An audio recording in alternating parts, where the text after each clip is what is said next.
Hey there, it's Ian again. And my last video I had my puppy, this is Marley, was playing with a squeaky toy behind me, which is one of the joys I think during COVID of working from home is some of the distractions. And this one's been a good one.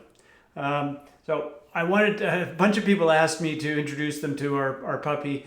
And this is her, it's Marley, and she's a Nova Scotia duck-tolling retriever. It's a very long name for a breed, but she's a lot of fun. So you may see more of her in the future videos, but I wanted to introduce you. So today I wanted to talk about a really important topic for any baby boomer entrepreneur that's looking and planning a transition of their business in the years to come. And that is to really think about the multiple of earnings that you can achieve when you go to sell your business. Because as much as profits are important and growth of profits, or at least consistency of profits, are important to get a good value for your business, the multiple of business can actually be the biggest driver of value. And so everything you should be doing now, particularly if you're looking at a transition in the next 2 or 3 years, should be focused on what do you need to do to increase the value of the business by increasing the multiple. And you heard in some of my earlier videos, or if you've looked at my course, you'll see that increasing the multiple is what can really increase the value of your business more than anything else. So what I wanted to do today was do 2 things. First, I want to just have a simple comparison of 3 companies in the same industry and what the different results might be. So let's think about 3 widget manufacturers. They all make $1 million of profits. They all sell the same products in the same markets. They have similar customers, similar macroeconomic forces, of course, that drive the business, etc. They even had the same investment banking firm. So let's not blame the investment bankers for not getting a good result, because I'm an investment banker myself. So all of these things were quite similar, and yet the first company sold for 4 times earnings. So that's a pretty good result, or let's even say 5 times. 5 times earnings, pretty good result. In today's market, that may be at the low end for $1 million business, but generally that's not a bad result. The other company, the second company, sold for 8 times EBITDA or earnings. So 8 times. Now that's an outstanding result for in the global sense, a pretty small company making $1 million. And the third company, the owner, has tried for years to sell. He's had different investment bankers, different business brokers, other people trying to sell the business, and he hasn't been successful. He couldn't even find a buyer to buy the business. So why is that? Seemingly similar businesses, when you drive by them, see their products, see them in wherever they sell their products, they seem very, very similar.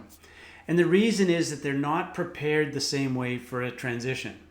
So in the first example, the 5-time multiple, that owner is probably very much involved in the business, but he's also got a pretty solid team helping him. He's probably got a solid CFO, or at least a good controller in the business. He's got a general manager, a sales manager, other people, maybe a sales director, for example, maybe somebody that's in charge of procurement or product development, etc. And he provides strategic direction, makes the odd call to clients and customers, but he's not intimately involved in everything that's going on in the business. Now the second case, the 8-time multiple, that owner really focused on big picture. Big strategic opportunities that are looking forward. He's got a solid team across all the functional areas of the organization. So when he goes on holidays, he doesn't have to look at emails. He's not having to sign documents remotely. He's not having to sign checks before he goes to make sure that payroll can be properly dealt with, etc. It's really, he's acting like an owner, not an owner-operator. And the third case, the gentleman or the woman that couldn't sell their business, they are deeply entrenched in everything that's going on in the business on a day-to-day basis. So much so that to extricate them from the business as a new owner risks the profitability of the business itself. And the owner, I'm sure, would say to any potential suitor, that's not the case. I can leave anytime. If you take it over, the business will be just as strong. Most buyers will not believe that when they hear it. So that's a pretty broad example, but it's something that I've seen over my 20 odd years of investment banking that rings true time and time again. Now let's think about your business for a second. if you're making that $1 million of earnings a year and you can sell the business today for 5 times earnings, and maybe you've even had a valuation done professionally and they've said, yes, your $1 million of revenue or profits would ultimately end up as a $5 million value for your business. And they've got lots of reasons why that's the case. Well, what if you could take that $1 million and change the multiple? So let's, for a moment here, imagine that you're going to grow your profits by 10% a year. So 10% a year for the next 3 years, and you're thinking you're going to sell the business 3 years from now. So compounded, that's about a 33% return, or a 33% increase in the profits of the business. So you multiply that by 5, and instead of the $5 million of value you get today, it's now worth $6.5 million, roughly, right? So that's a pretty good result for 3 years of work, another $1.5 million worth of value. But what if you could increase the multiple just by 1 turn in the next 3 years, by doing some of the things that I coach and I teach, and maybe in some of my videos that you've seen? If you could increase that by 1 turn of EBITDA or 1 turn of earnings, you would generate a business value of $7.9 million. Well, that's more than $1 million more than the 5-time multiple. So you've created, not only in the year, you've created the $1.5 million just by status quo managing the business, you've created another $1 million by improving the way the business is run in the eyes of a suitor. Now, what if you could be like that widget manufacturer and get an 8-time multiple for your business in 3 years' time by making some of these changes while still increasing profits?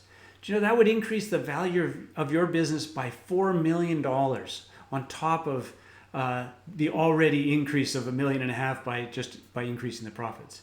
Now, isn't that worth it?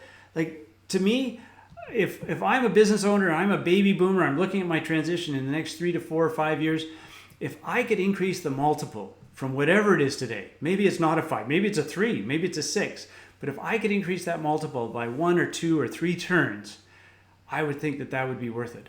I think I could do more for my kids, more for my church, my community, more for myself, quite frankly. And you know, it not only is it better for you, but it's better for the business. It makes a more resilient, more stable business that can be transferred to your kids, transferred to private equity, transferred to a competitor a lot easier than one that is not ready.